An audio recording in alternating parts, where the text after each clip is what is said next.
brother Michael. What's happening, man? Shalom, brother Sonetta. Peace. Like power, my brother. Peace, my brother. I got brother Shakka Ahmose in front of you.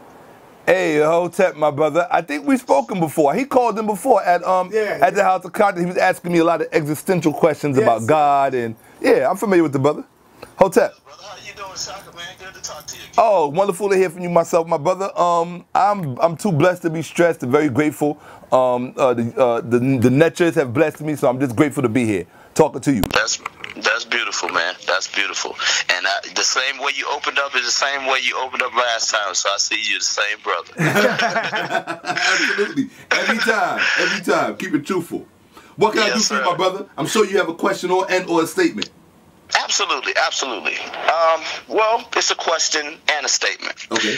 And, I don't want to be too long-winded because I know you may have some other things to do. But the video that I saw the other day with you and the brother Ali Muhammad, right?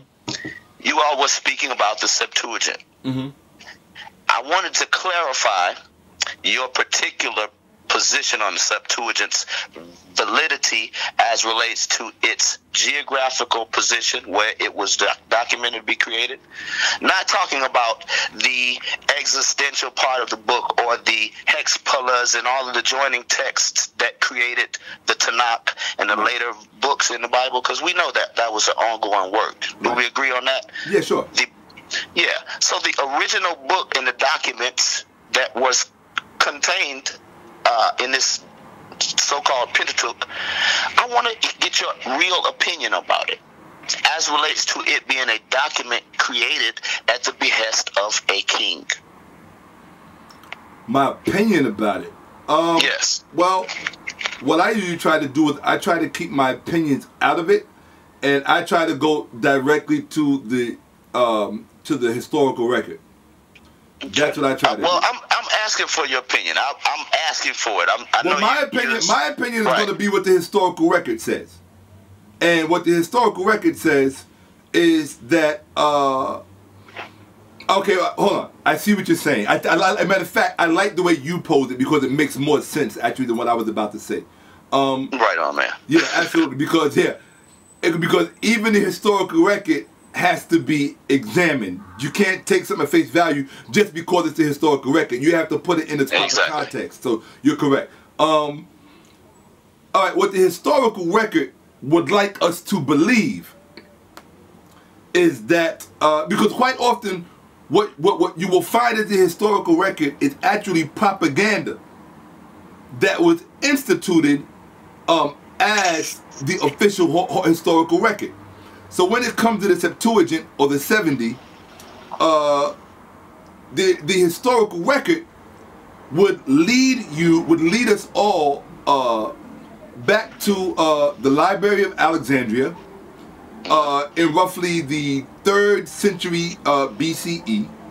It would lead us back to Ptolemy Philadelphus II, and it would lead us to a story that talks about how Ptolemy Philadelphus II, or Ptolemy II Philadelphus, who was the son of Ptolemy #1, Lagi or Soter, Savior, Alexander's general, that this particular Macedonian king of Egypt, at the behest of his librarian, I think either Philo or Phileron, the custodian of the Library of Alexandria, I'm pretty sure it was Philo, that he suggested to this king, Ptolemy II, that he send away to Jerusalem and bring the learned men of Jerusalem to Alexandria, Egypt, so that they could translate their holy scripts, their Torah, so that they could translate their Torah into Greek, so that the Greek-speaking Jews of Alexandria would be able to read the Holy Scriptures, the Hebrew Holy Scriptures. Now, this is the story. And as the story goes, he did send away for these Hebrew, or for these wise men from Jerusalem. Supposedly 70 of them came. They were divided in groups of 12 and put in different rooms to translate the Torah into Greek for the supposed Greek-speaking Jewish population of Alexandria, who had their original Hebrew tongue taken away from them because they had been in captivity in Babylon prior to coming to Egypt. So therefore they have lost the ability to read, write, and speak Hebrew. This was supposedly the impetus and the cause for King Ptolemy II, Philadelphus, to send away for these learned wise men from Jerusalem and come to Alexandria, translate their Torah into Greek. And this is supposedly how the Septuagint, which is the very reason why it's called the Septuagint, the 70, that this is why it was brought into existence. Okay, and in fact, the story even goes further that once it was officially translated, that King Ptolemy II, Philadelphus, the Macedonian king of Egypt, that he was so pleased that he remarked that, wow, this must be a sacred and divine thing, because they all translated their Torah identically, and that he was very pleased and threw a big party and threw a big celebration, because now the Greek-speaking Jewish population of Egypt now had their own sacred scripture that they could read. Now, that's what the historical record says, that we have been, that's what you call the historical party line. That's the school of thought that you are taught. That's the party line. That's the party line that you're taught. Right. But anybody who has done real research on the origins of the Septuagint, first of all, I really like the work done by Ali Muhammad on a lot of these supposed original biblical manuscripts. Most of them are forgeries and fakes and much later than they claim to be. Hold on, 1 second. Hold on. Let me finish. Let me finish. I'm sorry. Most of them are much later than they claim to be. That also includes the Septuagint. One of the earliest ones which they claim to have is the Hexpala, which was put together by Origen, who was one of the early church fathers. Now, the problem with that is that the Hexpala is supposedly a re-establishment or a restoration of the original Septuagint, which was supposedly held in the Library of Alexandria. Now here's the problem. I don't care which Septuagint you pick. What Old Testament scholars have found is that, and linguists have found, is that, oh, by the way, that story that we were talking about the Septuagint, we can, thank you. So that story dealing with the Septuagint comes from, it's propaganda. And it comes from a particular letter. That letter is called the letter to Philocrates or the letter of Aristeas. This is what Jewish people or Western white people, if your child is going to school, and this is also what your pastors in church believe, and probably your rabbis in the synagogue and your imams in the mosques. They all believe this party line. Maybe not the imams in the mosque, but your pastor and the rabbi, and the dumb Sunday school teacher and the dummy teachers in the public school systems throughout America and in the colleges. They believe this. They believe that that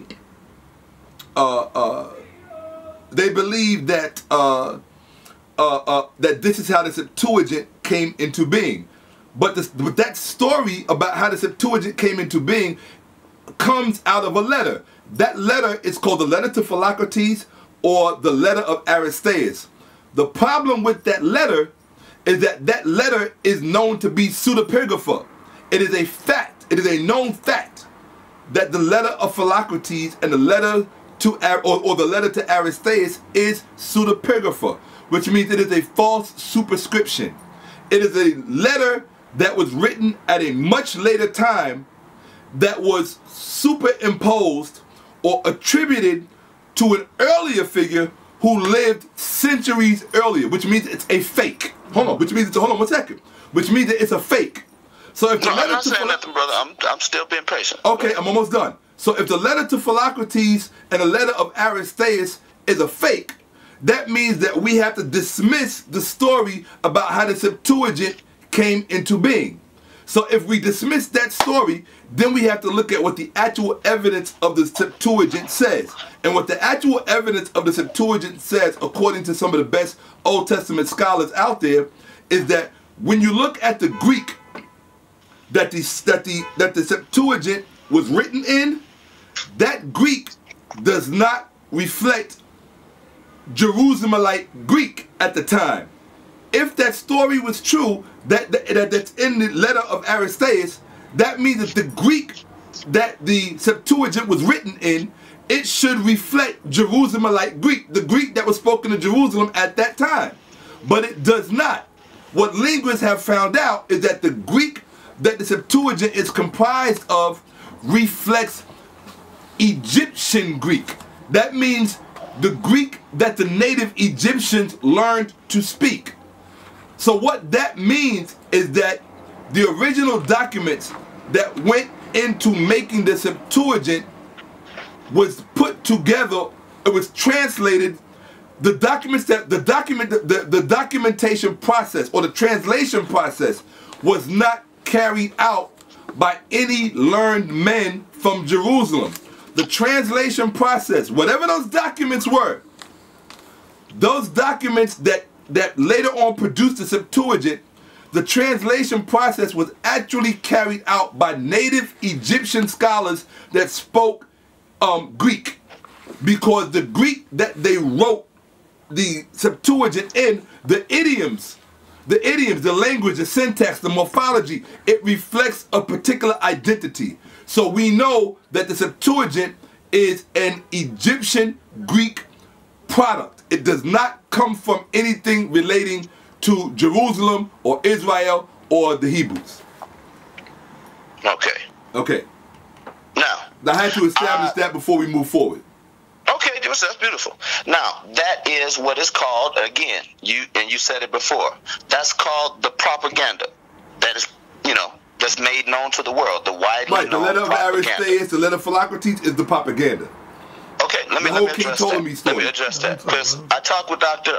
Williams, and this is exactly where me and Dr. Williams Professor Williams, Professor Walter Williams. Okay. Yes, Professor Williams. I'm saying doctor. Yeah. Professor Walter Williams. Right. Great conversation and a great brother. Yes. Now check this out. I wanted to say this to him, but the conversation got too long. Okay. But now watch this, Shakka. Okay. The letter of Aristeas is without a doubt considered to be pseudepigrapha, yes. a false document. Yes. But watch this. Okay. The letter of Aristeas itself only deals with a request that a document be made. Yes. Are we in harmony on that? Yep. But the letter of Aristeas does not deal with the factoid in the book, the timeline of the Septuagint, the original Pentateuch, and even those hexapullas, that sixfold book interjection. Right. Now, one second. I'm gonna let you question me, but let me lay a premise. Now, watch this. Sure. When you spoke about, and that Professor Williams spoke about Demetrius Soter first, right?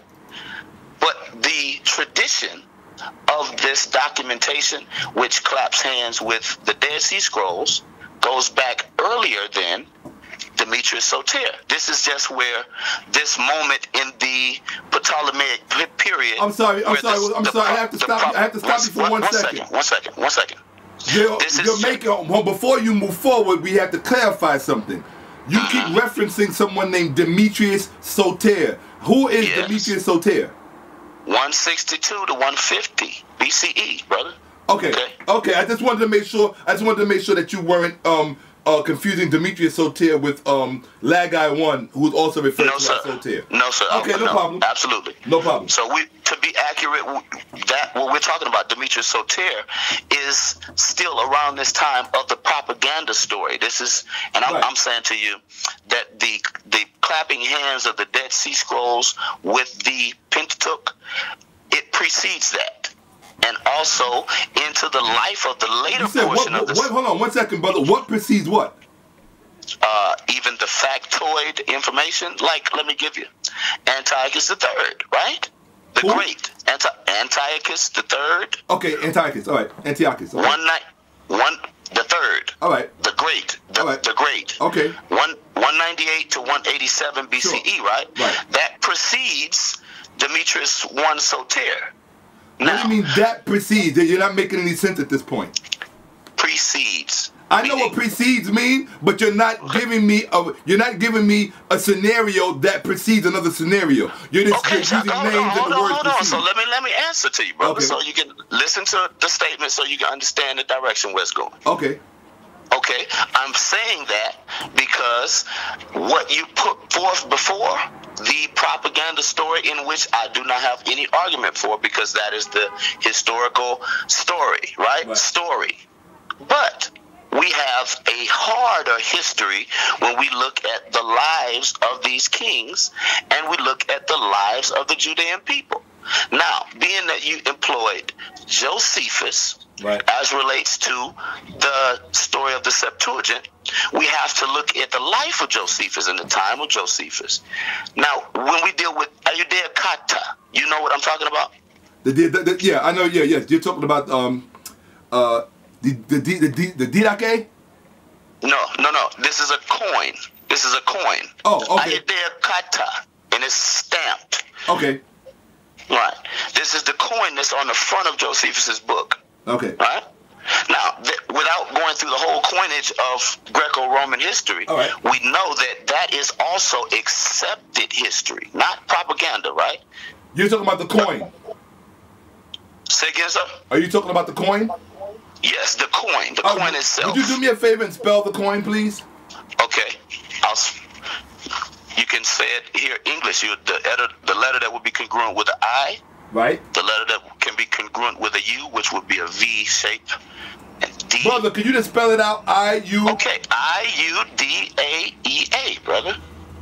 Ayudea Kata, just as I said it. Okay, spell the Kata. C-A-T-T-A. C-A-T. Okay, Kata. Okay, the Judea Kata. All right. Now, we're in congruence with accepting that coin as documented hard history. Am I right? Okay, it's there. What about it? No, I'm asking you a question at this point. I don't know anything about it, so I'm learning as you're teaching me. No, okay, I understand that, but I want to move along with you. I don't want to, be disrespectful. Okay, let me say this. Rather than me studying, let's just say I can't concur with something that I don't know. So, I dig that. So you can finish with your diatribe. Okay, I dig that. Now, what I want to show you, outside the Bible, outside the pages even of the Septuagint, which you said is devalidated by the letter of Aristeas, and I'm telling you, I'm validating it by history. Okay, when we deal with this coin and the coins that preceded and superseded. How does the coin? Okay, hold on. How does the coin substantiate the letter of Aristeas? Why don't you cut to the chase? Okay, listen. The coin does not substantiate the letter of Aristeas. The coin itself validates the existence of a people under the same system that they were documented in the Septuagint and the Torah. Both traditions, Palestinian and the Greek. So I'm trying to show you what's called a synchronism, Shaka. Do you understand what synchronisms are? You do. I understand what synchronism is, but I'm trying to establish. I don't understand your main point. Hold on. Is your main point to prove that Hebrews existed? Is that what your point is? Okay. Well, what I'm trying to say to you is I'm trying to understand where you're leading. What you're doing is you're throwing out piecemeal facts to say that this substantiates that, but it's not creating a big picture for myself or anyone listening. No, I'm glad you said it's facts so we can proceed. So you accept what I'm saying. The only thing that I accept, I'll tell you what I accept. What I accept is that you have brought to my attention a coin called the Judaica coinage. That's it. Okay. I don't know anything about the coin, so I cannot. Okay, let's synchronize it. That's why I brought up to you the word synchronism. Okay, this is what we do in history. Absolutely. Where there is a gray point, where the lines blur, and perceptions meet, right? Sure. Minor and major perceptions. Yeah. We use synchronism.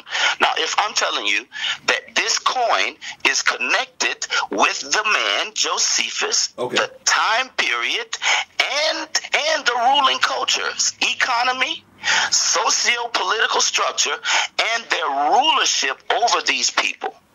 The same. I need you. Okay, hold on. You're zooming. Hold on 1 second. Hold on, brother. You're zooming. Please, one second. Brother, hold on 1 second. Look, you're not.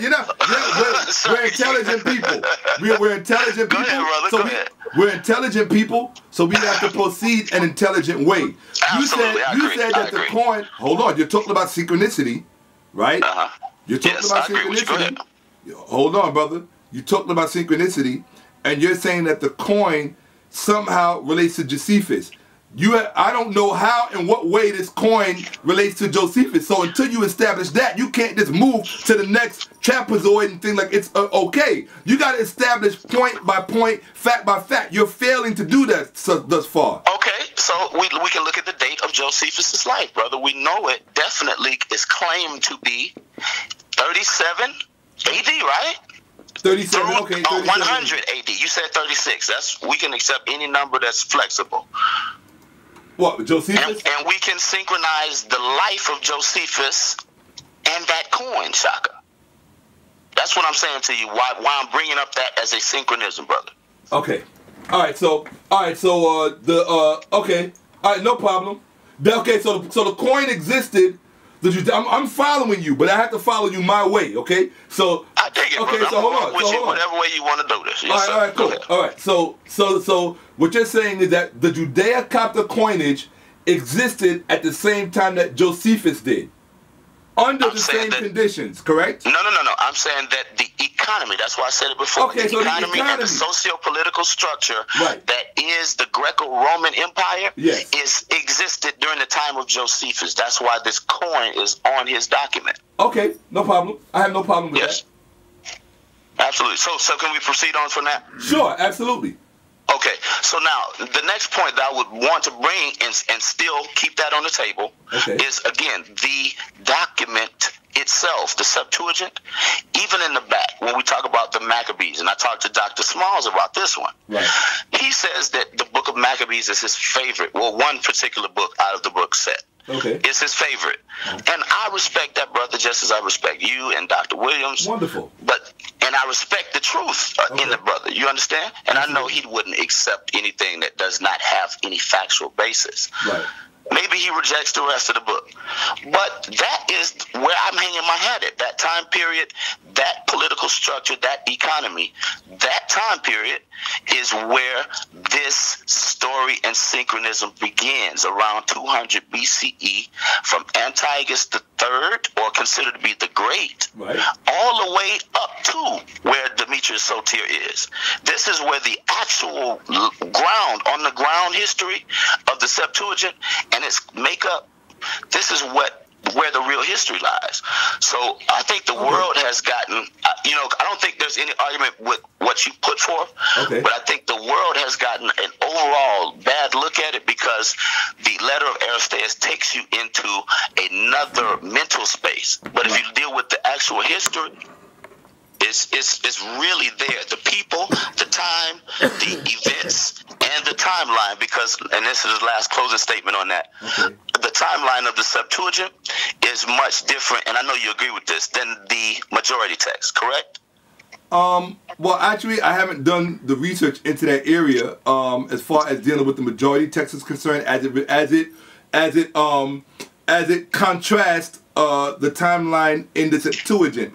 I do know that most Bible scholars don't give much credence to the majority text, which a lot of conventional scholars have a problem with. So they do certainly go for the older text, or what they call the Alexandrine text, or the Septuagint. They give much more credence to that. And you know, and that's fine. To me, it's neither here nor there. I don't care which period you're in. I think for the most part, you know, I want to share something with you, my brother Michael, if I may. Yeah. Man, please do. Go ahead, brother. You know, I'm not one of these people that says everything in the Bible is not true. Right, I think that anybody that says that has not really studied history. At least from my perspective, I can say that. And I personally, I'm one of Professor Walter Williams' biggest fans. That does not mean that I agree with every single thing, every position that he holds. You understand what I'm saying? I would say that I agree with a lot of it. However, I also have a very sneaking suspicion that if I was to sit in a room with Professor Walter Williams and he was able and gave him the opportunity to show me certain things, I have a feeling that 99.9% of the time I'm going to agree with him. But because I have not had that opportunity, I have to go quite often with my own research, which I genuinely respect because I look at evidence, I look at facts and things of that nature. So with that said, to me it doesn't matter if you're dealing with the majority text, the Alexandrine text, the Didache, or the what they call the Syriac traditions, yes. Or the Syriac traditions, any of them. I mean, to me, it's the majority of it. The problem with people today is that what we fail to realize is that when we are reading these materials, we fail to realize that we are reading materials that were written at a specific time by specific people for specific.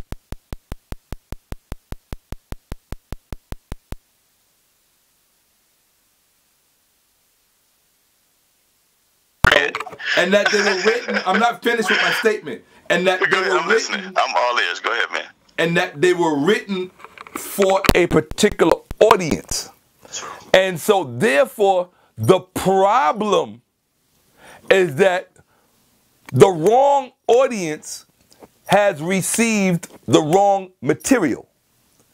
And by virtue of that, they have extrapolated truths that were not meant for them.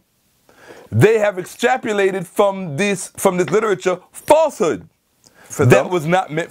They have extrapolated worldviews that were either not meant for them or have nothing to do with them. You understand what I'm saying?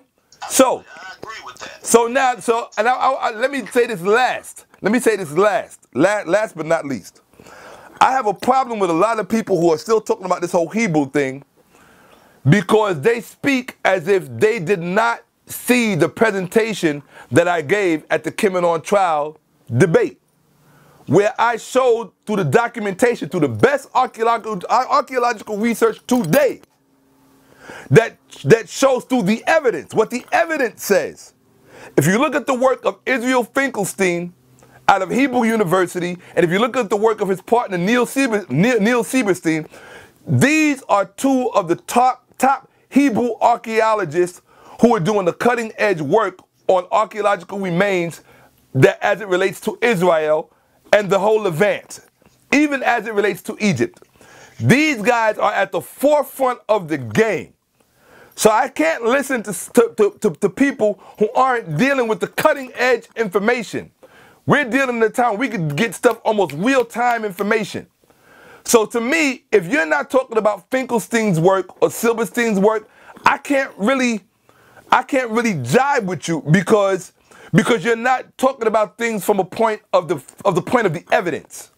And what the evidence says is that Israel came into being because of the implosion of late Bronze Age city-state polities in Canaan. Because of what was taking place in Canaan at the last period of the Bronze Age, because there was a migration You could even call it an exodus. Because there was an exodus of the urban population of Bronze Age Canaan, late Bronze Age Canaan, or Bronze Age 2 Canaan B, Bronze Age 2B Canaan. Because these people left that region and migrated into the hills or the hill region of the adjacent countries of what we call Israel today, it's at that point that you have settlements appearing at Iron Age 1A. At that point, immediately, you have settlements appearing in Israel and what became Judah.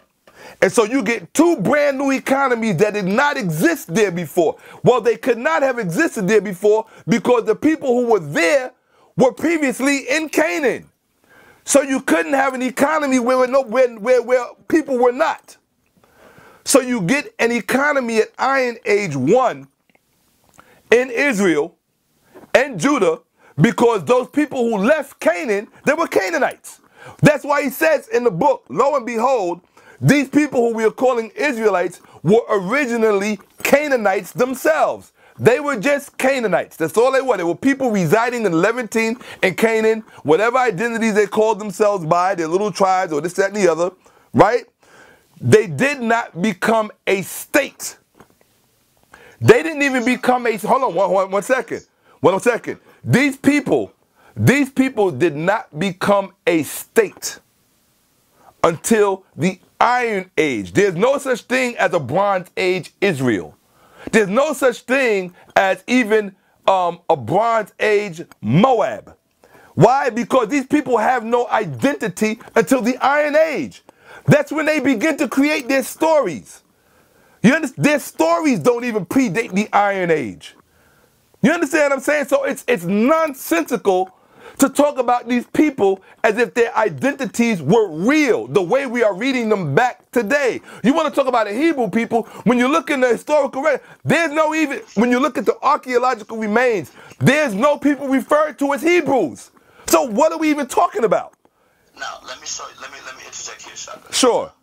All of that you said is great, but again, I have no problem with that. Okay. But when I talk about a scholarship versus maybe a point of conjecture, and you said you accept Finkelstein and the others' works as modern cutting edge. Sure. But let me show you something that Finkelstein leaves out of all of his archaeological work and dating.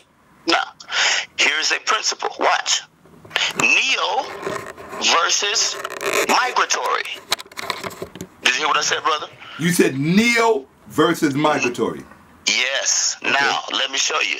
In the time period that you're speaking of, which is called the Iron Age, yes, which is like around 1200 BCE, right? A little, yeah, about 1200 BCE. Yeah, that's the beginning. Yeah.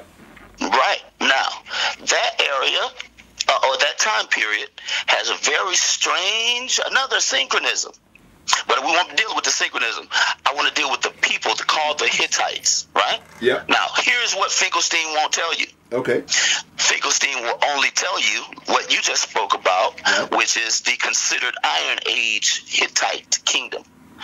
But truthfully, I can take you back to way before that kingdom and the migration into Anatolia of the Hittites. Okay. So this suggests two kingdoms separated by from 2100 to the year 1000. That's 1200-year difference. Now, between that, you have the later kingdom, this Hittite kingdom, brother. I'm sorry, hold on. I'm sorry. I got to need you to back up a little bit because I never said something that interrupted me. Okay, I'm sorry. That, it kind of hijacked the rest of the interview about the Moors and the things that's coming up. Right on, man. Yeah, sure. Right. No, I wasn't. But go ahead. I got caught. No, but look, if you got to do something else, man, just get my number, bro, so we can talk. Because I'm not interested in the craziness. I just want to deal with you on the information. Okay, so let's deal with the information. I think spirit is more than that. Interview. All right, Mike, man, yo, I'm gonna give you You can give him my number. I'm gonna give him. I'm gonna give you Shaka number. So y'all can get it from you, brother. Thank you, brother, for your time, man. I appreciate you, man. Yes, sir. I appreciate you, man. It's good the second time, so I know the third time we speak it will be even greater. It's gonna be even better. Absolutely. Absolutely. All right, peace, brother. What's up? Absolutely. Peace, Arnetta. Peace, All man. right.